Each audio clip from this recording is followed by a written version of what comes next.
and welcome to the coolest coast.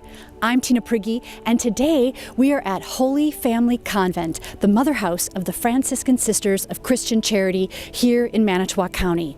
The sisters are celebrating their 150th anniversary here in the City of Manitowoc. As a matter of fact, they were established before the City of Manitowoc was established as a city. So we're going to learn more about the mother house, about the sisters and their mission and their history, and what it means to the City of Manitowoc.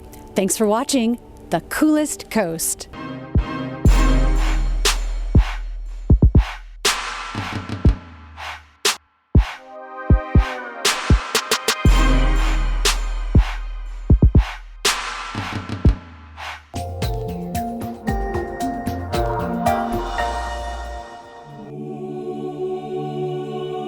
My name is Sister Carita Strodoff, and I'm the archivist for the Franciscan Sisters of Christian Charity in Manitowoc, Wisconsin. I'm Sister Natalie Benversi. I'm the community director for the Franciscan Sisters of Christian Charity, and I have been a member of the community professed 50 years this year. Our Franciscan Sisters of Christian Charity were founded 150 years ago, so we are celebrating a special anniversary this year. Wisconsin was made a state in 1848. In about 1854, a Father Oswald came from Germany with a group of 103 members of his commune group. They came from Germany because they wanted to practice their religion in a much more free way, and so he brought them over to Wisconsin, where this area was just being founded. Joseph Fessler came with them, and he wanted to be a priest. He was ordained in 1865, and then his first mission was in 1865 at Clark's Mills, St. Mary's Church. Well, when he got there, he discovered that there wasn't much of anything, and he needed a teacher desperately for the children. He met Teresa Gromlich and asked her if she would come and teach for him, and she left June 5th and moved to Clark's Mills. And that was the beginning, very early beginning of our community. And then shortly after that, there was a group from Dayton, Ohio, who were coming through to go to Minnesota with Father Albrecht. And of those 15 women that were going with him to establish a new community there, 3 stayed behind, went with Teresa Gromlich, and eventually that was the founding of our community. And from Clark's Mills, they went to St. Boniface in Manitowoc. That was where the sisters professed their first vows, November 9th, 1869. We claim 5 people as our foundresses. So on November 9th, 1869, they were received, the 5 of them, into the community, founding the Franciscan Sisters of Christian Charity. Mother Odelia, or Sister Odelia, was the leader of the community. And as she was walking to St. Nazianz one day, she walked past the area now that we know as 151 or Calumet Avenue by Silver Lake. And she thought that this would be a beautiful setting for a mother house, a convent. We put in what we call our cornerstone in 1873. We recently replaced that cornerstone as the numbers were fading on it, but we also found the memory box in the bottom of it, which became very precious to us. So 1874, they moved out here, about 25 sisters at that time. They continued teaching at St. Boniface, a few of them. In 1875, things radically changed here. The Kulturkampf was going on in Germany, and there was a group of Sisters of the Poor of St. Francis who were being told they either had to give up their community or they could no longer teach. They decided to move to America. The 27 remaining sisters all moved over to this country and joined our community. It was a difficult time for both groups because of the English-German, the richness of the German sisters, and the poverty that we were experiencing over here. In 1881, that changed. There was a fire one night and it burned the 2 wings of the convent down. So they rebuilt. It was a change time for us that we all were on the same level. We were all poor at this time, and we all gathered together and became very unified at that time.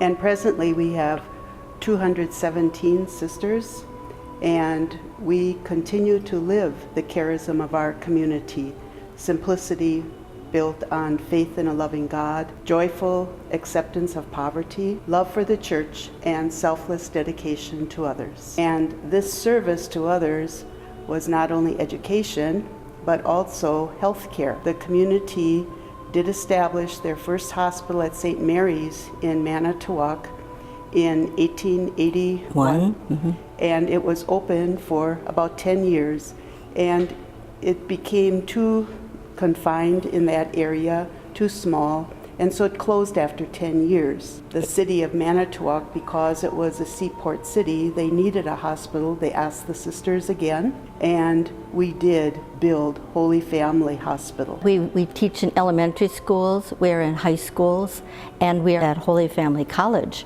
We added on Holy Family College to our present mother house, and that existed until 1959, 1960, when we needed to be in a larger space, and we built what is now Holy Family College. Father Fessler was smart enough that he wanted the young women to be educated, and so not only do we have education in healthcare, but they were educated in the arts, painting, music, craft work, all different sorts of things, and those have continued in our convent since that time.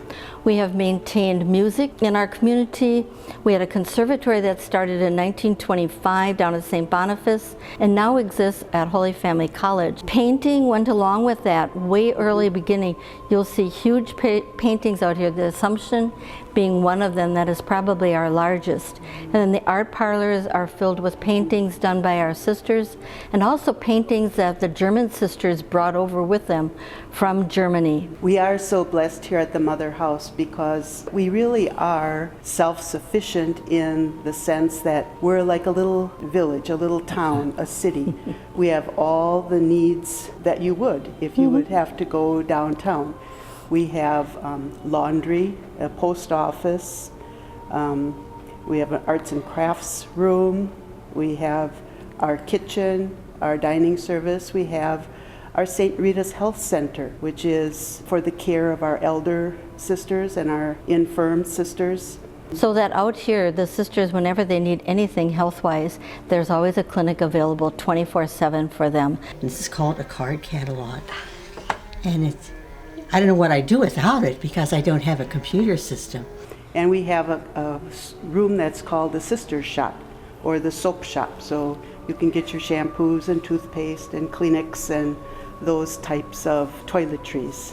And we have been self-sufficient since our founding.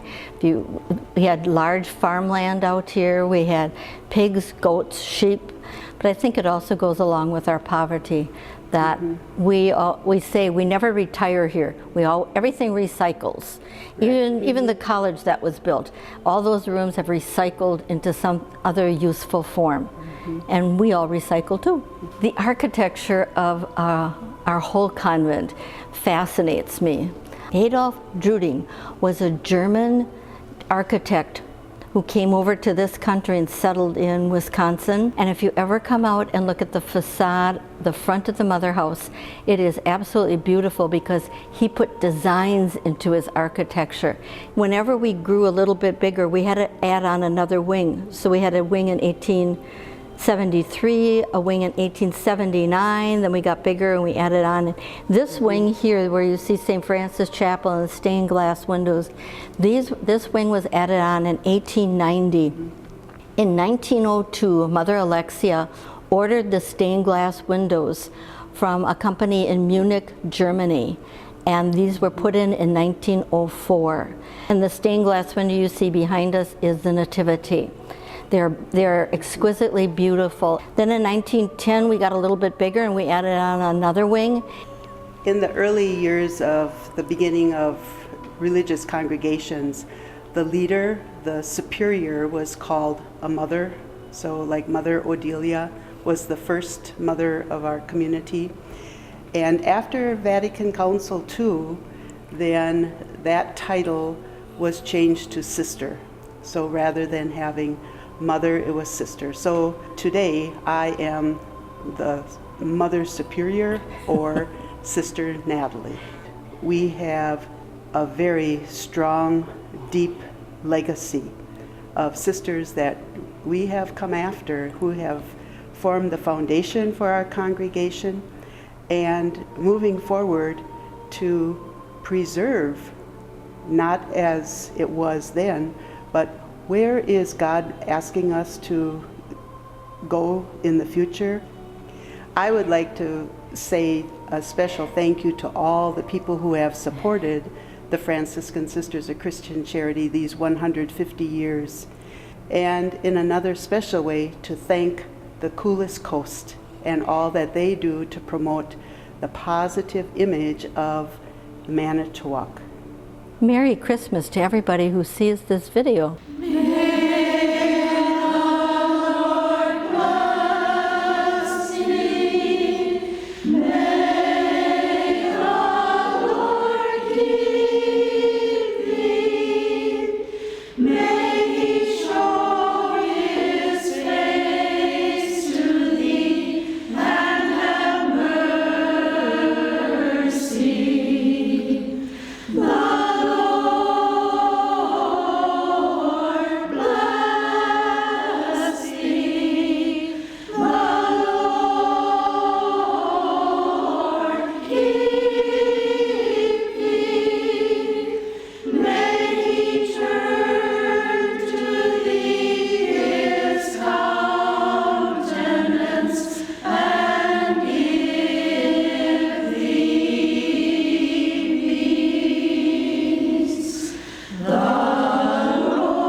Thank you so much for watching this episode of The Coolest Coast, where we've learned a unique part of Manitowoc's deep and rich history.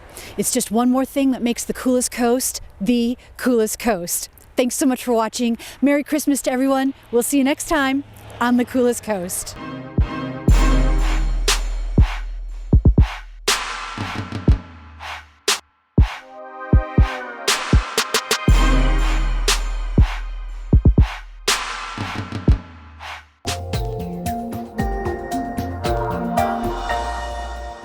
And we also promise our prayers to all those who view this and those who are in this area and throughout the world. Come visit. Yes, Merry Christmas.